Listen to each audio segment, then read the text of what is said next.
Hello नमस्ते और स्वागत आप सबका फिर से एक बार मेरे चैनल में। मैं हूं कोच श्रेयस और आज हम बात करेंगे अबाउट वर्कआउट फ्रीक्वेंसी या एक्सरसाइज फ्रीक्वेंसी। जो हम बॉडी बिल्डिंग हो या कोई भी स्पोर्ट्स हो या जो भी एक्टिविटी करते हो तो वो आप दिन में कितनी बार करते हो, या तो फिर हम वीक की साइकिल ले लेके आप पूरे वीक में कितनी बार करते हो तो उसको हम फ्रीक्वेंसी बोलेंगे। जैसे कि एक्सरसाइज फ्रीक्वेंसी हो गई, या तो हमारा जो स्पोर्ट्स है उसकी जो एक्सरसाइज होती है वो फ्रीक्वेंसी हो गई, हमारा जो सेशंस हो गया वो जो आप कितनी बार करते हो वो।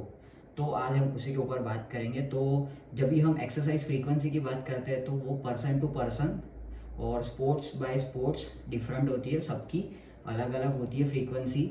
कई लोग जो होते हैं वो बहुत ज़्यादा फ्रीक्वेंसी में वर्कआउट करते हैं। पर्टिकुलर मैं बॉडी बिल्डिंग की बात करूँ तो कई कई लोग 6 दिन वर्कआउट करते हैं, तो कई लोग 4 दिन या 3 दिन भी वर्कआउट कर लेते हैं। तो अगर अगर ये चीज़ मैं स्पोर्ट्स में अप्लाई करूँ तो स्पोर्ट्स में आपको हर दिन आपको वहाँ पे आपको एक्सरसाइज करनी पड़ती है। आपके स्पोर्ट्स स्पेसिफिक ट्रेनिंग होते हैं, जो प्रिंसिपल्स होते हैं उसको फॉलो करके आपको ट्रेनिंग करनी पड़ती है, एक्सरसाइज करनी पड़ती है। तो कई लोग हाई फ्रीक्वेंसी में वर्कआउट करते हैं, कई लोग लो फ्रीक्वेंसी में वर्कआउट करते हैं। कई कई लोग आपने देखे होंगे बॉडी बिल्डिंग में या तो फिर मॉर्निंग सेशन और इवनिंग सेशन, दो ऐसे सेशंस लेते हैं विथ हाई फ्रीक्वेंसी और हाई वॉल्यूम में। तो ये आज हम बात करेंगे, उसी के ऊपर हम बात करने जा रहे हैं। तो अगर आपने मैराथन रनर्स को देखा होगा तो वो बहुत ही एक्सटेंसिवली रन करते हैं, 100 किलोमीटर्स तक रन करते हैं। तो अपनी बॉडी उतने तक एडेप्ट कर सकती है, मतलब बॉडी काफ़ी एडेप्टेबल है। हमारी जो ह्यूमन बॉडी है वो काफ़ी एडेप्ट करती है। तो आपको भी ये समझना चाहिए कि आपको किस तरह का वर्कआउट फॉलो करना चाहिए या तो फिर कितने टाइम तक करना चाहिए, वो आपको पता चल जाएगा। अगर आपने किसी को अपना रोल मॉडल माना है, अगर आप किसी को फॉलो करते हो तो उनकी ट्रेनिंग प्रिंसिपल या उनकी ट्रेनिंग फ्रीक्वेंसी को आपको फॉलो करने की ज़रूरत नहीं है, बिकॉज वो इंडिविजुअल टू इंडिविजुअल अलग होता है। वो अपनी ट्रेनिंग फ्रीक्वेंसी वो अपने गोल के अकॉर्डिंग उन्होंने बनाई है कि अगर उनको बॉडी बिल्डिंग करना है, हाइपरट्रॉफी करना है, तो डेफिनेटली वो 3 to 4 days या 5 days वर्किंग मतलब वर्कआउट करेंगे। बट साथ में उनका डाइट कैसा है, अब वो स्ट्रेस कम ले रहे हैं कि नहीं, उनका स्लीपिंग पैटर्न कैसा है, कोई ज़्यादा स्ट्रेस तो नहीं है, वो सोते अच्छे हैं, खाना, मतलब बहुत सारी चीज़ें वो अपना नाप तोल के कर रहे होंगे। इसी के साथ वो 5 दिन या 4 दिन वर्कआउट कर रहे होंगे और साथ में उनको रिजल्ट भी मिल रहा होगा, ठीक है। बट ये सेम चीज़ आपके उधर वर्क नहीं करेंगी, आपके ट्रेनिंग प्रिंसिपल या फ्रीक्वेंसी उनके हिसाब से नहीं बैठेगी, बिकॉज कहीं ना कहीं आप किसी चीज़ में लैक कर रहे होंगे। या तो फिर डाइट ले लो, या तो फिर स्ट्रेस ले लो कि आप स्टूडेंट हो तो आप पढ़ने का टेंशन या कॉलेज का टेंशन, कुछ भी हो सकता है, लाइक डाइट वगैरह का टेंशन। अगर आप हॉस्टल में रहते हो तो घर पे नहीं रहते, बाहर सिटी में रहते हो तो डाइट का टेंशन हो गया, स्ट्रेस हो जाता है, कहीं बार चीट हो जाता है, स्लीप अच्छे से नहीं हो पाती है। तो ये स्टूडेंट का मैंने एग्जांपल लेके आपको समझाया है कि अगर आप किसी को फॉलो करते हो तो वो सेम चीज़ आप में नहीं हो पाएगी। तो गोल आपका चलो सेम है, बट यहाँ पे वो सेम चीज़ आपके अंदर नहीं हो पाएगी। अगर आप जिम जा रहे हो तो आपका गोल क्या है और आपको रिजल्ट कैसे और कैसे मिलेंगे विथ ये सब चीज़ें करके, तो वो फ्रीक्वेंसी के ऊपर डिपेंड करता है कि अगर आप 3 दिन वर्कआउट कर रहे हो तो डेफिनेटली आपको रिजल्ट मिलेगा, बट थोड़ा लेट मिलेगा। बट आपको उतना टाइम में आपकी बॉडी रिकवर हो पाती है कि नहीं, आपका रिकवरी रेट क्या है, वो सब आपको पता होना चाहिए कि वापस सेकेंड वीक में आप उतने ही इंटेंसिटी के साथ वर्कआउट कर सकते हो, उतना ही वॉल्यूम लेके वर्कआउट कर सकते हो, आप प्रोग्रेसिवली ओवरलोड कर रहे हो कि नहीं, ये सब चीज़ें भी मैटर करती है। तो आपको ये सब चीज़ें ध्यान में रखनी है। स्टडीज़ में कई बार देखा गया है कि अगर आप हाई फ्रीक्वेंसी में वर्कआउट कर रहे हो तो वो आपके लिए काफ़ी बेनिफिशियल माना गया है।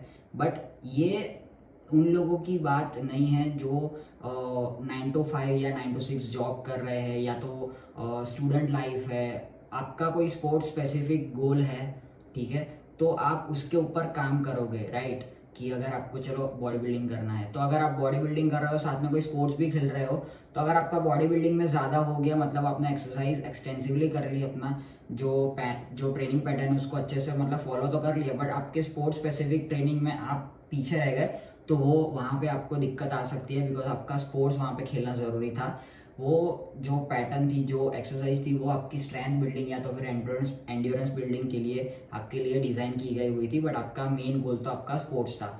तो वो आपका स्पोर्ट्स आपको ज़रूरी होता है वहाँ पे स्पोर्ट्स स्पेसिफिक ट्रेनिंग की, आपको वहाँ पे कितना फ्रीक्वेंसी वहाँ पे देना है, मतलब आपको कितने दिन वहाँ पे वर्कआउट करना है, और आपके जिम सेशन या तो फिर जो भी आपका स्ट्रेंथ एक्सरसाइज सेशन है वो आपको कितने टाइम तक लेना है, तो वो उस पर डिपेंड करता है। तो वहाँ पे फ्रीक्वेंसी यहाँ पे आपको अपनी सेट करनी पड़ेगी कि स्पोर्ट्स में आपको कितनी चाहिए। अगर आप स्पोर्ट्स पर्सन है तो कोई भी गेम खेलते हो, जूडो हो गया, कुश्ती हो गया, या तो फिर मैं मेरी बात करूँ, मैं मलखम खेलता हूँ। आप क्रिकेट ले लो, फुटबॉल ले लो, बास्केटबॉल ले लो, स्विमिंग ले लो, मैराथन रनर ले लो, या तो फिर 100 मीटर्स कोई रनिंग आता है वो ले लो, ठीक है। तो ये सब स्पोर्ट्स में अगर आप स्पोर्ट्स स्पेसिफिक ट्रेनिंग देखेंगे तो उनका एक पैटर्न पहले से बना हुआ होता है कि उनको कितना ट्रेनिंग करना है और साथ में अपना वर्कआउट कितना करना है। अगर आप बॉडी बिल्डिंग की बात करें तो 3 से 4 दिन वर्कआउट करना, तो फिर 5 दिन वर्कआउट करना, वो हर किसी में नहीं होता है। अगर मैं 5 दिन वर्कआउट कर पाता हूँ तो उसके आगे मैंने 3 से 4 दिन भी वर्कआउट किया होगा, बट अभी मैं 5 दिन वर्कआउट कर पा रहा हूँ। क्यों? क्योंकि बिकॉज मुझे ईयर्स काफ़ी हो गए हैं, मतलब 4 से 5 साल ऊपर हो गए हैं। तो मैं यहाँ पे अपना training pattern, diet, sleep, stress, सब कुछ मैं मैनेज करके मैं कर पाता हूँ, और मेरी बॉडी रिकवरी अच्छे से हो रही है, मेरी बॉडी अडेप्ट कर चुकी है, इसीलिए मैं कर पा रहा हूँ 5 डेज अ वीक। तो आपको ऐसा नहीं करना है कि 5 डेज अ वीक आपको वर्कआउट करना है तो ही आपकी बॉडी बनेगी, ऐसा नहीं है। मुझे 5 दिन में रिजल्ट मिल रहे हैं, तो ऐसा नहीं है कि आपको 3 दिन में या 4 दिन में नहीं मिलेंगे। ऑफकोर्स मिलेंगे आपको। क्यों?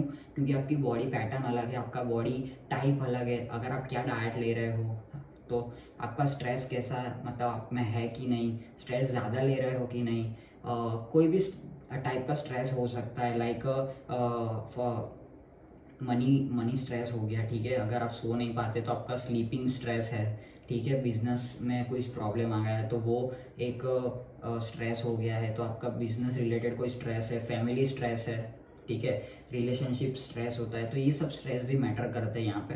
तो डेफिनेटली ये स्ट्रेस भी अगर आप में ज़्यादा है तो आपको 3 या 4 दिन वर्कआउट करने में भी आपको नहीं मिलेगा। तो ये सब चीज़ें आपको ध्यान में रखनी चाहिए।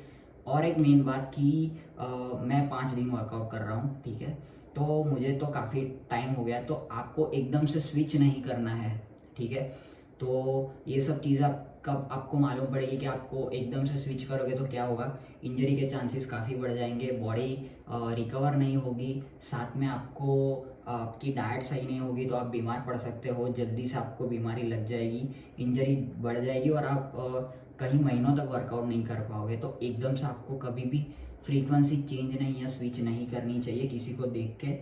अगर आप अभी 3 दिन या 4 दिन वर्कआउट कर रहे हो तो उसको आप अच्छे से करो, महीनों तक करो, उसके बाद एक दिन बढ़ाओ, ना कि 2 या 3 दिन एकदम से बढ़ा देने के नहीं।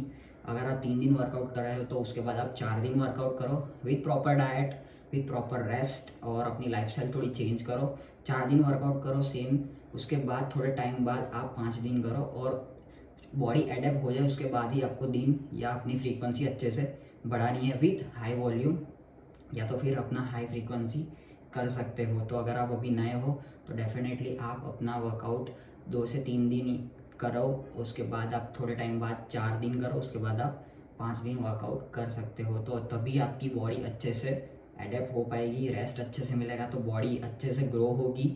अगर आप बॉडी बिल्डिंग में हो या तो फिर जो भी स्पोर्ट्स खेलते हो, तो अगर उसमें आपको ज़रूर फ़ायदा मिलेगा अगर आप ये चीज़ें फॉलो करोगे। तो किसी की देख के आप फॉलो मत कीजिए, बिकॉज जिस बॉडी बिल्डर को आप देखते हो तो वो एनाबॉलिक स्टेरॉइड भी ले रहा होता है, पाउडर फॉर्म में जो भी सप्लीमेंट्स आते हैं, पिल्स वगैरह, वो भी सब कुछ ले रहा होता है विद डाइट्स, और रेस्ट भी अच्छा उनको मिल पाता है क्योंकि उनका स्पोर्ट्स है, उनका गोल ओरिएंटेड, उनकी जो भी चीज़ें वो फॉलो कर रहे हैं उसके लिए उनको वहाँ पे सब कुछ उनका प्रॉपर हो रहा है। तो आप उनको देख के ये सब चीज़ें मत फॉलो करिएगा। आप अपना नॉर्मल सा डाइट, अपना जो भी कर रहे हो, फ्रीक्वेंसी अभी जो है उसको सेट रखिए, उसके बाद थोड़े टाइम बाद बॉडी अडेप्ट हो जाए तब थोड़े से वॉल्यूम भी बढ़ाइए और फ्रीक्वेंसी भी बढ़ाइए, तो आपके लिए काफ़ी बेहतर रिजल्ट सामने आएगा और आप काफ़ी अच्छे से ग्रो कर पाओगे और दूसरे को भी आप ग्रो करने में हेल्प कर पाओगे। तो यस, और एट द एंड मैं आपको यही बताऊंगा कि फ्रीक्वेंसी अगर आप अभी जो भी है आपकी स्पेसिफिक गोल्स आपके क्लियर होने चाहिए,